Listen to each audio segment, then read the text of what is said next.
Bismillahirrahmanirrahim. Alhamdulillahi rabbil alamin. Assalatu wassalamu alaika ya sayyidi ya Rasulullah. Khudh biyadi qallat hilati adrikni.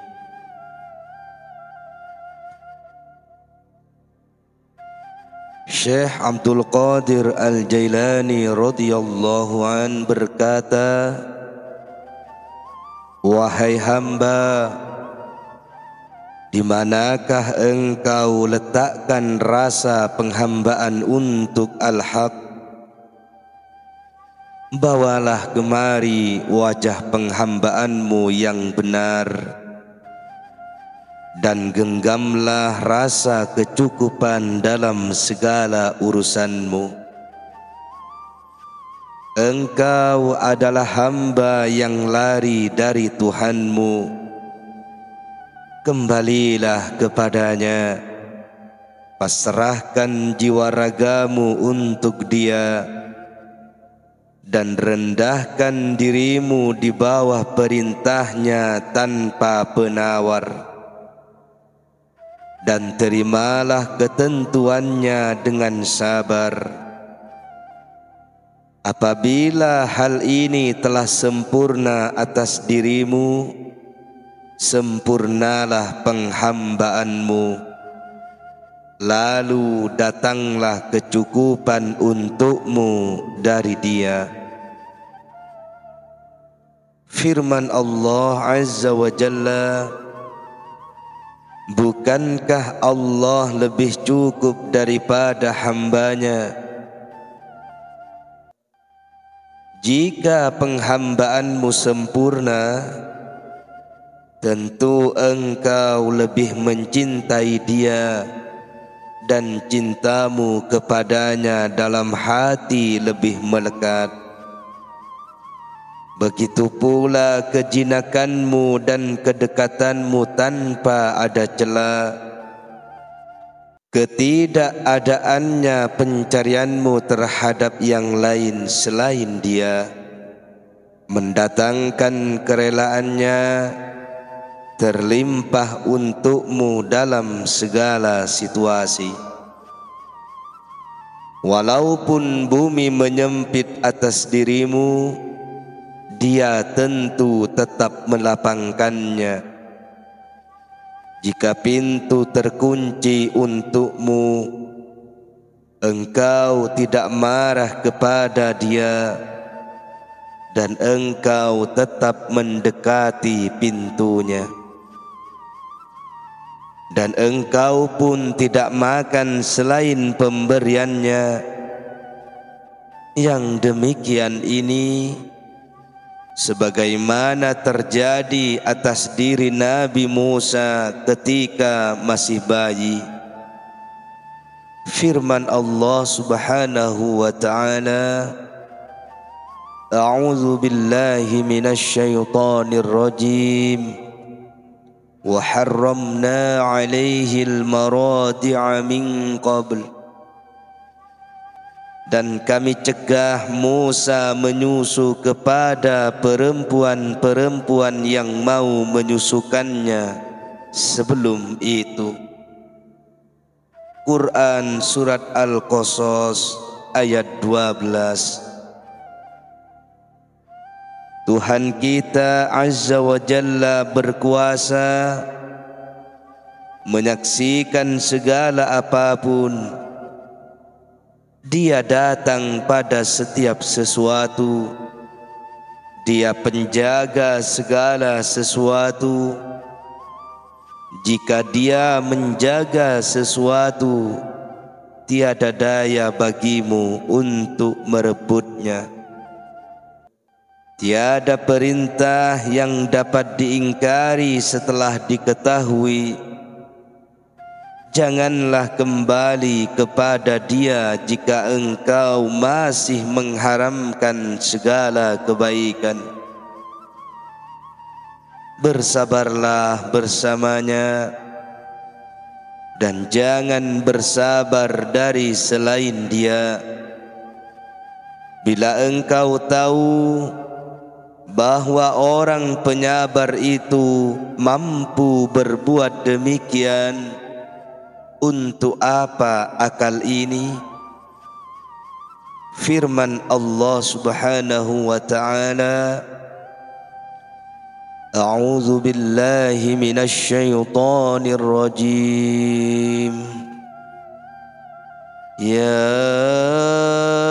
ayyuhalladzina amanu isbiru wasabiru warabitu wattaqullaha la'allakum tuflihun.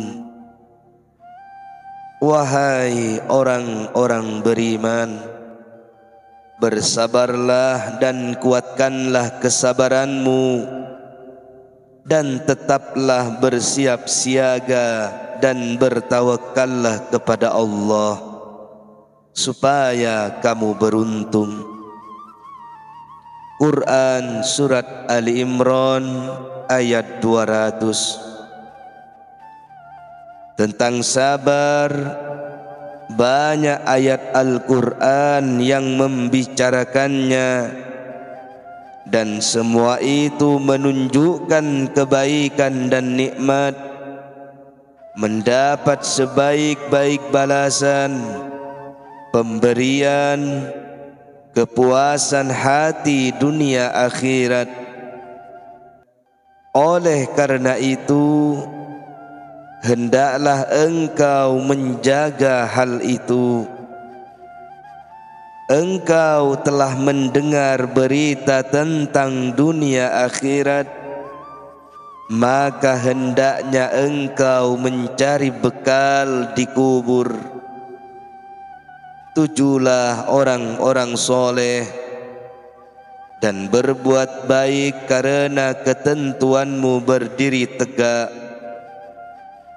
Jangan seperti orang yang sedang berpetuah tetapi tidak menggunakan petuah itu sendiri.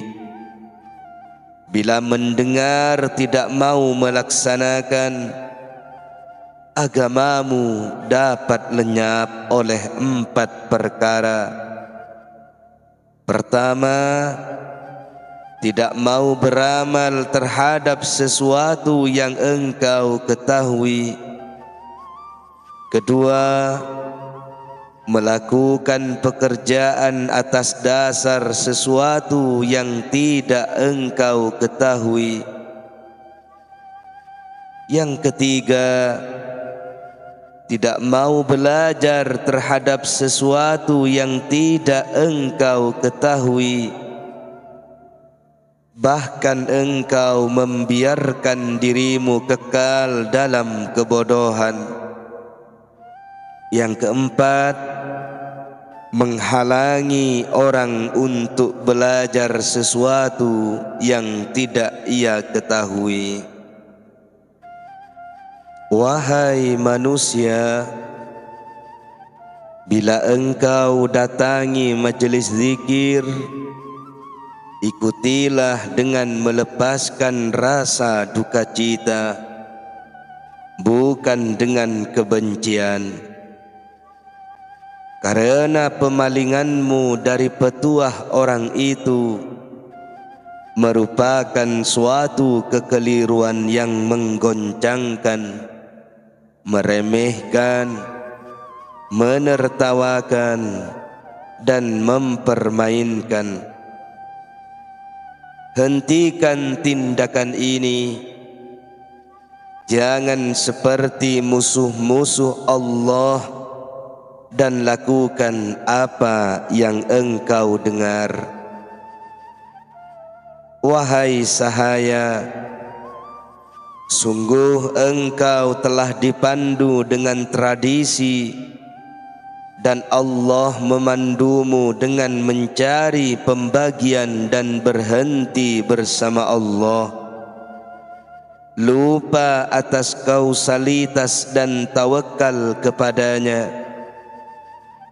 Peliharalah pemula amal ikhlas dalam usaha itu. firman Allah, dan bukanlah aku ciptakan jin dan manusia kecuali agar menyembahku.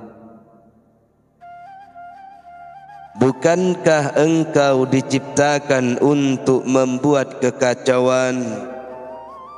Engkau diciptakan bukan sekadar permainan.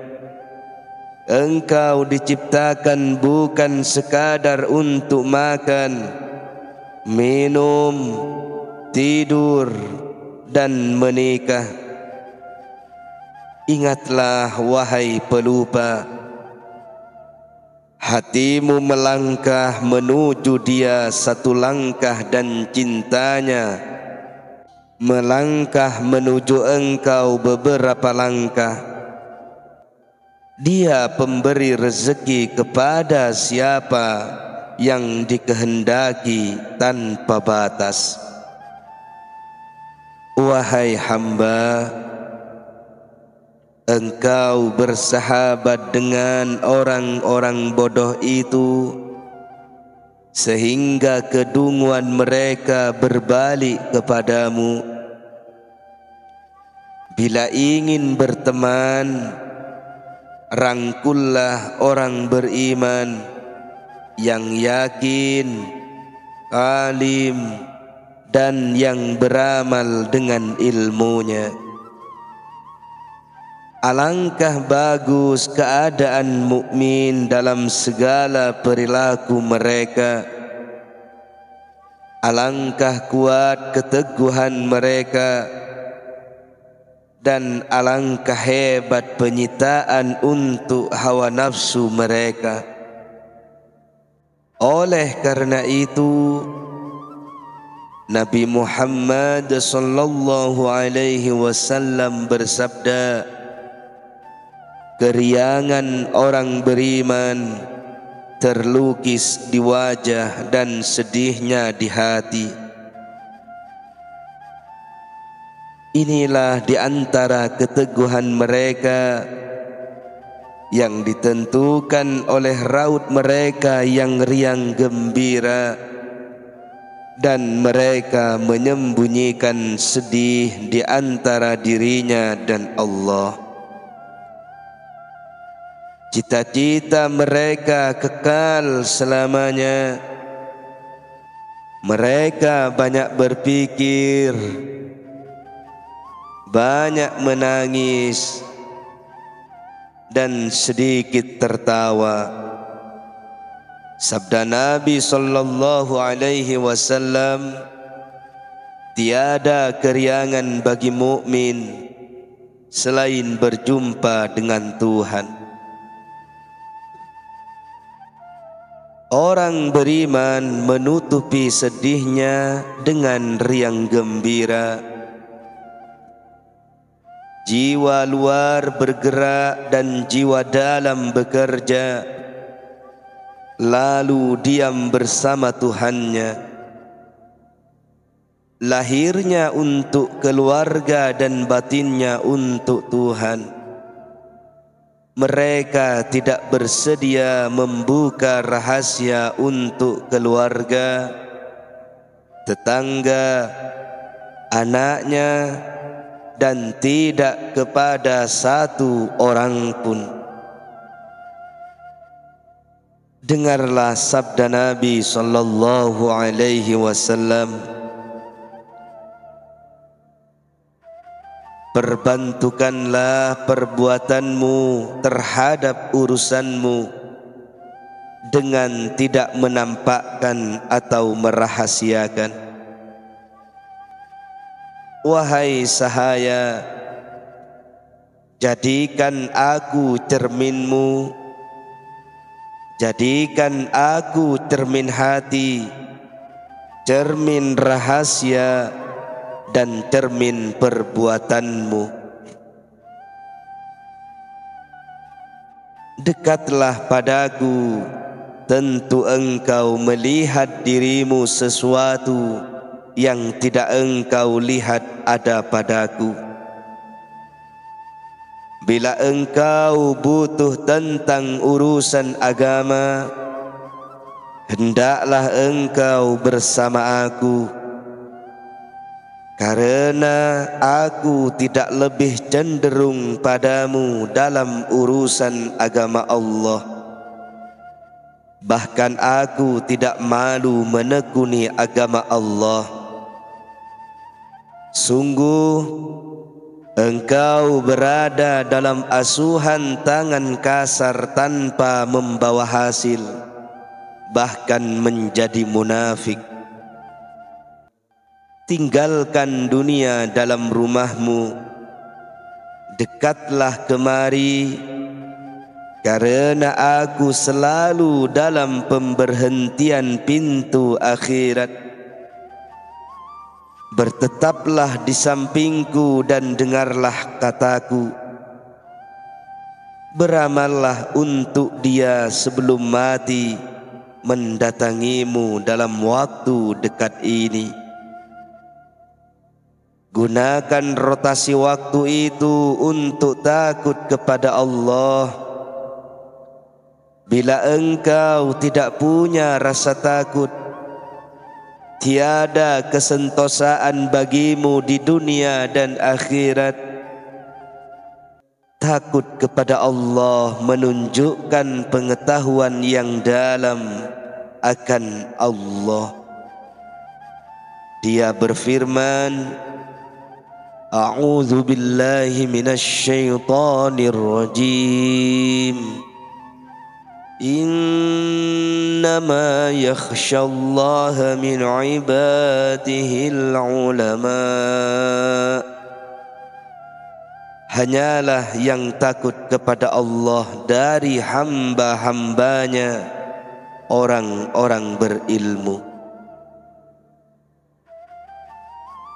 Tiada orang yang takut kepada Allah kecuali golongan orang berilmu atau ulama.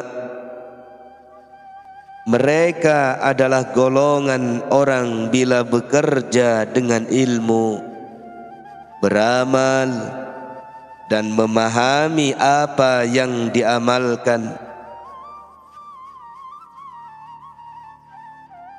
Mereka tidak mencari balasan dari al-haq terhadap apa yang dikerjakan, kecuali mengharap kerelaan dia dan dapat dekat dengannya.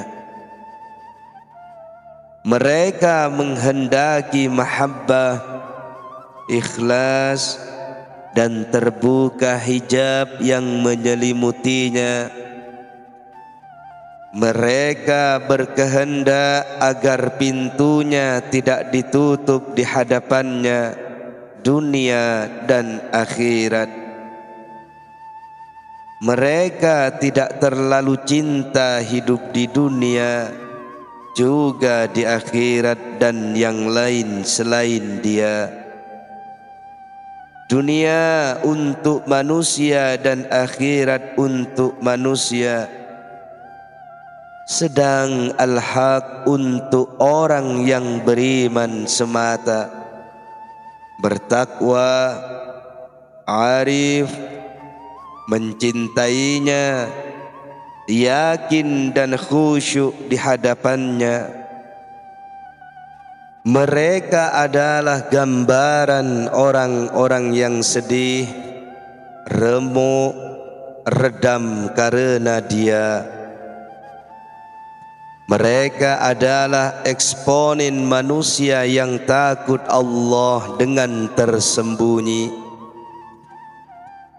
Dia maha gaib dari ketampanan sikap lahiriah mereka. Mengapa harus takut? Setiap waktu dia dalam kesibukan mengubah, mengganti, menolong ini, menghina itu, menghidupi ini dan itu, menerima ini dan menolak itu, mendekati ini dan menjauhi itu. Firman-Nya, A'udzu billahi minasy syaithanir rajim. La yus'alu amma yaf'alu wa hum yus'alun. Dia tidak ditanya tentang apa yang diperbuatnya, dan merekalah yang akan ditanyai. Quran Surat Al-Anbiya ayat 23. Wahai Allah, dekatkanlah kami denganmu dan jangan jauhkan kami darimu, dan berilah kami kebaikan hidup di dunia dan kebaikan hidup di akhirat, dan selamatkanlah kami dari siksa neraka.